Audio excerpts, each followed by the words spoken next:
Você falou de filosofia, você falou de Einstein. Uma vez eu ouvi uma frase, eu era menino e eu não entendi essa frase.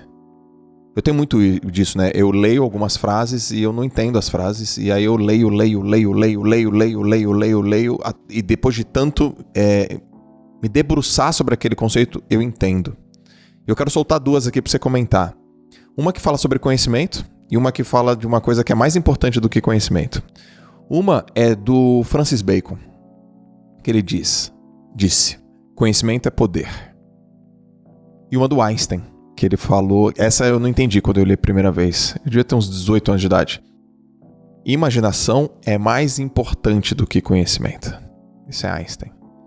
Quando ele fala de imaginação, você está falando da nossa habilidade do Homo sapiens, que é a única espécie humana, a única espécie viva, né? Nós somos humanos, a única espécie viva capaz de criar, imaginar, adorar. Um cachorro não consegue adorar nada, uma árvore não adora um deus, né?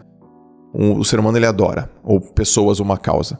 Nesse caso do Francis Bacon, conhecimento é poder, eu queria que você comentasse um pouco sobre isso. E se também, na tua percepção, existe algum lugar onde o conhecimento ele não atrofia? Ele hipertrofia? E a questão de imaginação é mais importante que o conhecimento do Einstein. Mas o problema do Francis Bacon, eu não sei por que vocês ficam falando do Francis Bacon. Vocês sabem quem era o Francis Bacon? Era um filósofo, um pensador. Era um bebum. O cara bebia uísque, o cara era um bajulador da rainha. Eu não dou crédito nenhum pra Francis Bacon. Mas no passado tinha essa história, né? Por exemplo, o grande compositor, aquele cara que acendia um cigarro, bebia um uísque, entrava madrugadas afora e escrevia grandes textos, grandes poesias e tal. Vocês têm que parar de se apegar nesses tipo assim. Vai falar que essa frase não faz sentido, Jacob? O quê? Conhecimento e poder? Pô, cara. Pare. Mas eu tô te falando, deixa eu te dizer uma coisa. É uma frase que, no mínimo, ela dá uma aliviada no peso, pô. Que peso? No peso da ignorância. Da tolice. Mas o que é a ignorância? O que é a tolice? Cara, a tolice pra mim é quando a pessoa não tem conhecimento sobre uma coisa e toma uma decisão baseada em nada. Ou quando ela é ignorante. Arrogante, perdão. Quando ela é arrogante, soberba, presunçosa. Mas o que cria a arrogância, a soberba e a presunção? Não é o conhecimento? Isso com certeza. Então! Vou te falar uma coisa aqui, honestamente aqui, ó. Eu não vou falar todas as vezes, mas quase todas as vezes na minha vida que eu fui presunçoso, arrogante e mala sem alça, foi por causa de conhecimento. E aí, de repente, você descobriu o quê? Mas não é que eu... Responde. Mas eu valorizava o conhecimento. Mas eu me achava um pouco maior das pessoas... Porque eu sabia uma coisa que na minha cabeça era maior do que ela sabia. Quando tu parou de ser arrogante, presunçoso? Quando tu descobriu que tu não sabia tanto quanto tu sabia. Exatamente. E quando eu valorizei que o conhecimento não estava apenas transvestido na quantidade de livros que eu lia. E nas formações que eu fiz. Mas é ali, é isso que eu falei antes, que é o problema do conhecimento. Não é que você tem que chutar o balde do conhecimento. Cara, eu leio livros, eu estudo, eu ouço você, eu acompanho você. Mas o grande problema é quando você se identifica com o conhecimento. Porque toda vez que você se identifica com o conhecimento, o que acontece? Você se torna o conhecimento. Quando você se torna o conhecimento, você corta o fluxo de algo que as pessoas não acreditam, mas existe uma inteligência superior, existe uma inteligência universal, existe algo muito maior do que tudo isso, que nós somos capazes de assimilar com a mente. Vou supor o seguinte, vou te dar um exemplo aqui que o cara não vai ver, mas imagine que os dedos da minha mão sejam o conhecimento, tá? Tá bom. Quando você se identifica com esse conhecimento, ele se fecha num nó. E quando o conhecimento se fecha num nó, ele corta todo o fluxo. E aí o que acontece? Você se torna arrogante e prepotente, porque você não aceita mais nada. É impenetrável. É impenetrável. E tudo que você pensa emerge desse nó. Uhum. Então você não tem mais a liberdade. Você conhece o Neymar, você trabalhou com o Neymar. O Neymar é um baita de um jogador. Quando ele não consegue jogar, quando tiram um espaço dele, quando cercam ele, quando colocam ele, fecham ele, e quando dão porrada nele. O conhecimento é a mesma coisa. Se você não dá espaço para o conhecimento, se você não deixa o conhecimento solto, você só vai levar porrada e você não vai conseguir sair do lugar. Então, o conhecimento por si só, ele pode ser útil, mas Pode ser útil.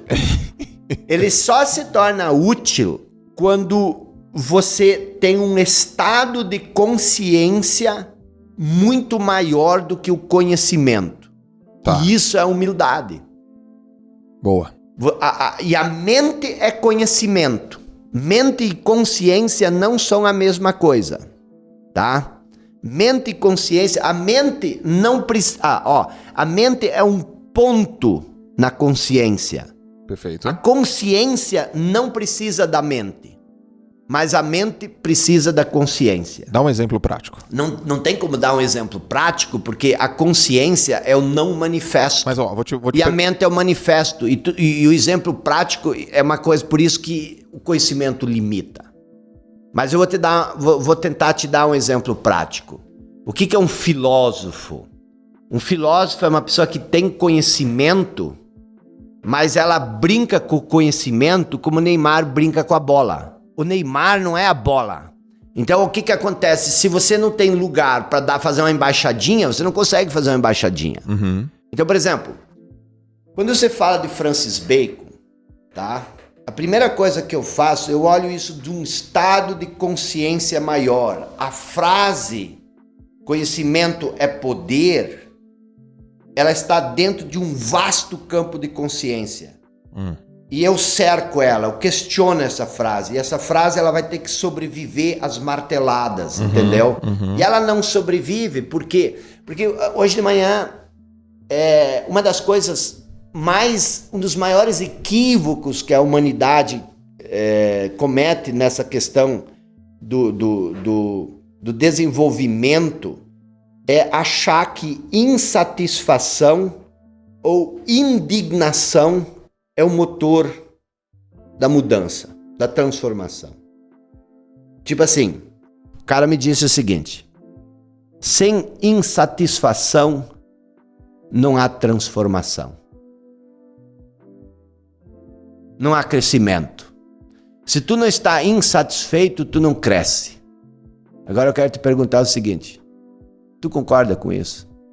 Eu só te largo bola quente. Tu nunca mais vai me chamar pra fazer podcast. Esse vai ser o podcast mais longo. O que acontece? Vamos... Você tem que falar da imaginação do Einstein ainda, maior conhecimento. Mas nós estamos falando disso, presta atenção. A insatisfação é um estado de consciência. Tá bom.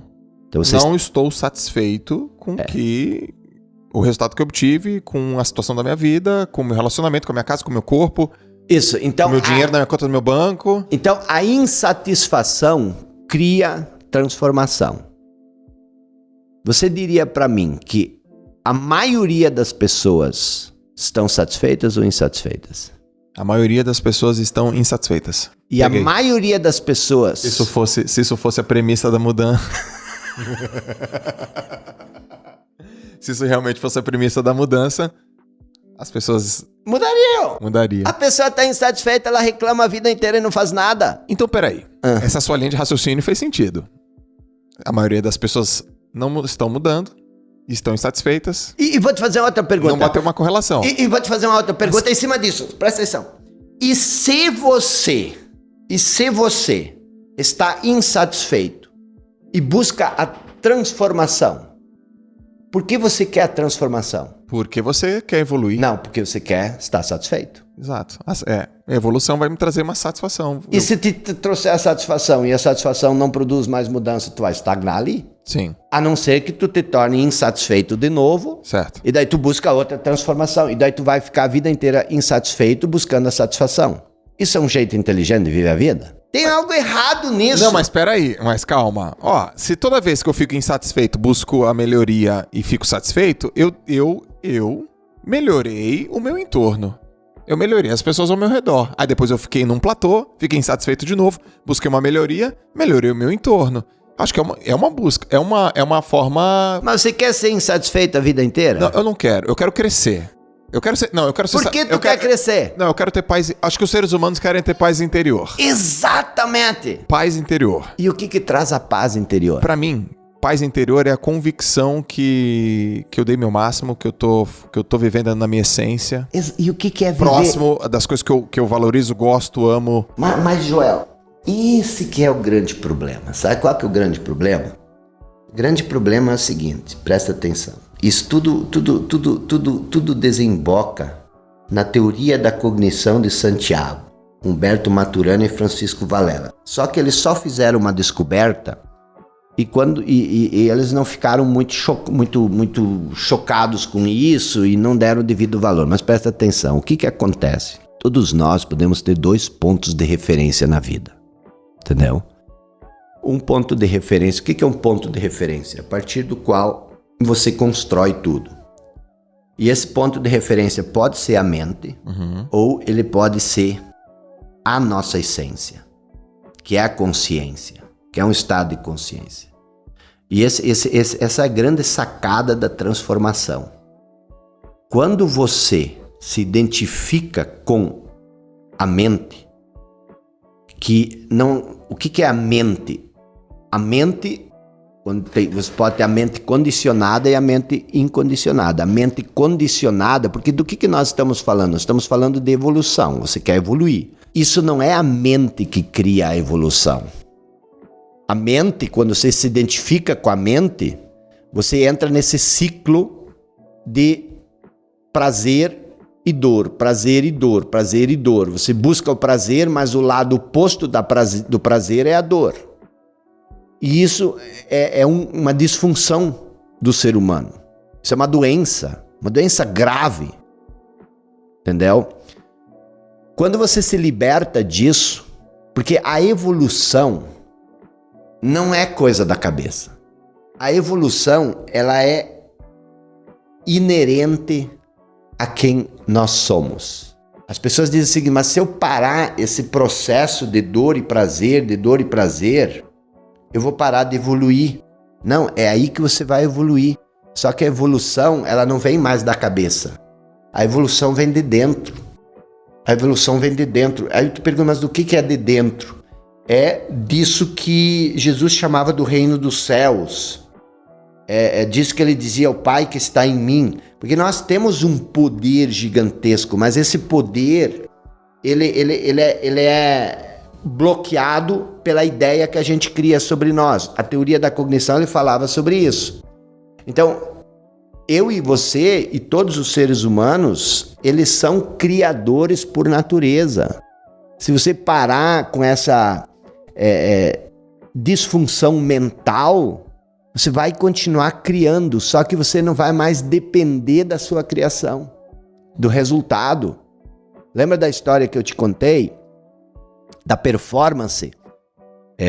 A maioria das pessoas, elas buscam... Não, a maioria não, todos nós buscamos um veredito. O que é um veredito? Um julgamento final, que é você quer ser importante e você quer ter valor, certo? Então você quer ser importante, você quer ter valor. Então você fica performando o dia inteiro e você fica procurando esse veredito. Será que eu sou importante? Será que eu tenho valor? E quem diz isso para você? As outras pessoas.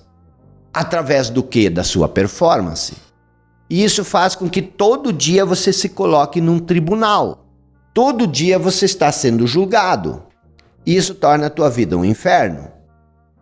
O que você precisa fazer? Você precisa buscar esse veredito dentro de você, buscar o valor, buscar o seu senso de importância dentro de você. Aí você já tem o veredito Você sai do tribunal e agora você está livre para performar do jeito.